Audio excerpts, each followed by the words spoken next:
ಕರ್ನಾಟಕದ ಬಗ್ಗೆ ನಮ್ಮೊಂದಿಗೆ ಹಂಚಿಕೊಳ್ಳಬೇಕು ಅಂತ ಕೇಳ್ಕೊತೀನಿ.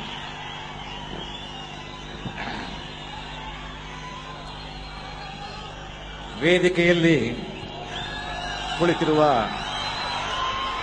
ಕರ್ನಾಟಕ ರಾಜ್ಯದ ಮುಖ್ಯಮಂತ್ರಿಗಳು,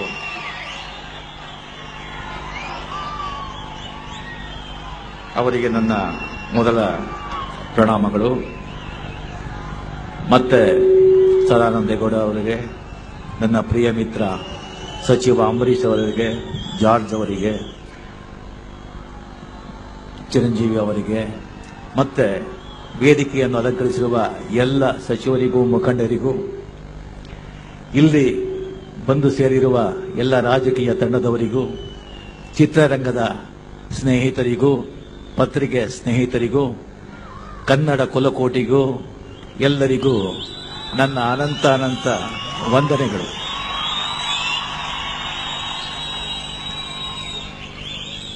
ಸಾವಿರದ 1927ರಲ್ಲಿ ಆ ದೇವರು ಬ್ರಹ್ಮ ಒಂದು ಮಳೆಯ ಹನಿಯನ್ನು ತಯಾರು ಮಾಡಿ ಆ ಮೋಡದಲ್ಲಿ ತೇಲಿಬಿಟ್ಟ.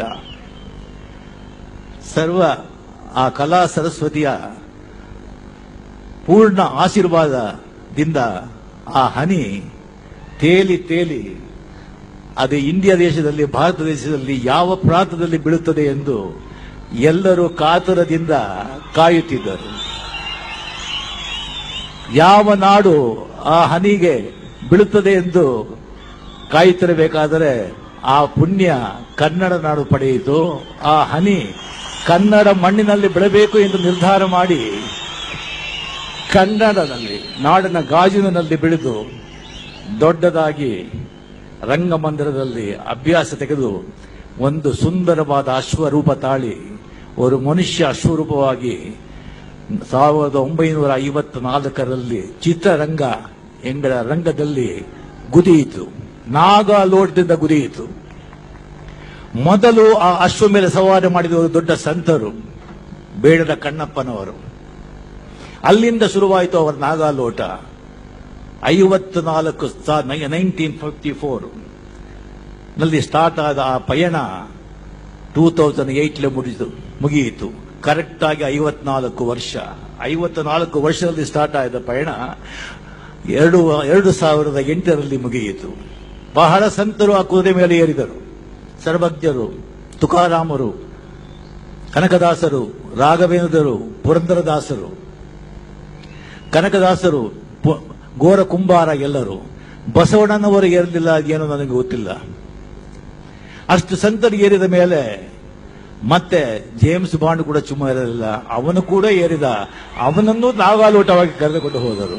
ಇದನ್ನು ನೋಡಿ ಅಸುರಗಳಾದ, ಮಹಾ ಅಸುರಗಳಾದ ರಾವಣ, ಹಿರಣ್ಯಕಶಿಪ, ಮಹಿಷಾಸುರ ಅವರು ಕೂಡ ಏರಿದರು ಅಶ್ವದ ಮೇಲೆ. ತೆಗೆದು ಹೋಯಿತು ಆ ಅಶ್ವಗಳನ್ನು ಎಲ್ಲರನ್ನು. ಹೇಗೆ ಹೋಯಿತು ಅಂದರೆ ಕರ್ನಾಟಕದಲ್ಲಿ ಎಲ್ಲೆಲ್ಲಿ ಹೋದರೂ ಜಯಭೇರಿಗಳು. ಅಷ್ಟು ಸಂತೋಷವಾಗಿ ಈ ಎಲ್ಲ ಸಂತರನ್ನು, ಎಲ್ಲ ರಾಕ್ಷಸರನ್ನು ಎಲ್ಲರನ್ನೂ ಜನಗಳ ಮುಂದೆ ತೋರಿಸಿದರು. ಆ ನಂತರ ಆ ಸಂತರು, ಆ ರಾಕ್ಷಸರು ಯಾವ ಅಶ್ವದ ಮೇಲೂ ಏರಲಿಲ್ಲ, ಯಾವ ನಟದ ಮೇಲೂ ಏರಲಿಲ್ಲ. ಏಕೆಂದರೆ ಅಂತಹ ಸಂತರನ್ನು, ಅಂತಹ ಮಹಾ ಅಸುರಗಳನ್ನು, ಅಂತಹ ಮಹಾನ್ಗಳನ್ನು ಏರಿಸಿಕೊಳ್ಳುವ ಶಕ್ತಿ, ದಮ್ಮು ಯಾವ ಬೇರೆ ಅಶ್ವಗಳಿಗೂ ಇಲ್ಲ, ಇನ್ಕ್ಲೂಡಿಂಗ್ ರಜನಿಕಾಂತ್.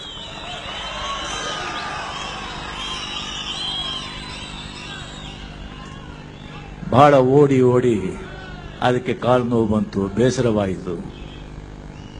ಮರಳಿ ಮಣ್ಣಿಗೆ ಹೋಗಬೇಕು, ತಾನು ಹುಟ್ಟಿದ ಮಣ್ಣಿಗೆ ಹೋಗಬೇಕು, ತನ್ನ ತಂದೆ ತಾಯಿ ಮಲಗಿದ ಮಣ್ಣಿಗೆ ಹೋಗಿ ಅಲ್ಲಿಯ ಗಾಳಿ ಸೇವನೆ ಮಾಡಿಕೊಂಡು ಇರಬೇಕು ಎಂದು ಆಸೆ ಪಟ್ಟಿತು ಆ ಅಶ್ವ. ಆದರೆ ಆ ಅಶ್ವವನ್ನ ವನದೇವತೆಯೂ ನೋಡಬೇಕು ಎಂದು ಆಸೆ ಪಟ್ಟಳು. 108 ದಿವಸ ಆ ವನದೇವತೆ ಆ ಅಶ್ವವನ್ನು ಇಟ್ಟುಕೊಂಡಿದ್ದಳು.